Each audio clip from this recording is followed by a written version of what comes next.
நாச்சியார் திருமொழியில் 12ஆம் திருமொழியில் 3ஆம் பாசுரம் பார்க்கலாம்.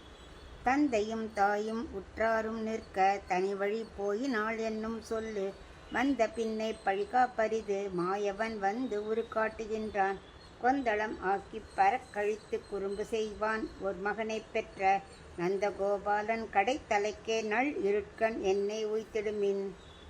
பாண்டாள் சொல்கிறா, தாய் தந்தையர் உறவினர் எல்லாரும் இருக்கும்போது அவளெல்லாம் விட்டுட்டு தனியாக கண்ணனை போய் பார்க்க போனா, காதலனை போய் பார்க்க போனாங்கிற பழிச்சொல் வரத்துக்குள்ளே என்னை கொண்டு விட்டுடுங்கோ, இல்லாட்டா என்னை பழிச்சொல் வந்துடும், அப்புறம் அதையும் தப்பிக்க முடியாது, அதனால் என்னை சீக்கிரமே கொண்டு விட்டுடுங்கோ அப்படிங்கிறா. ஏன் அப்படி இரு, இங்கேயே உனக்கு என்ன கஷ்டம் அப்படின்னு தோழிகள் கேட்குறா. அதுக்கு அவள் சொல்கிறா, இல்லை அந்த மாயவன் இருக்காரே, அவனோட வடிவழகு, அவனோட குணங்கள் சேஷிதங்கள்லாம் எனக்கு முன்னாடி வந்து காட்டிட்டு போகிறான், என்னால் இருக்கவே முடியல, அப்படி ரொம்ப துன்புறுத்துறான் என் மனசை.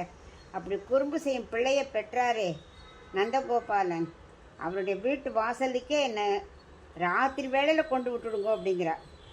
ஏன்னா இப்படிப்பட்ட குறும்பு செய்கிற பிள்ளையை பெற்றவர் வீட்டுக்கு என்னை கொண்டு விடணுமா.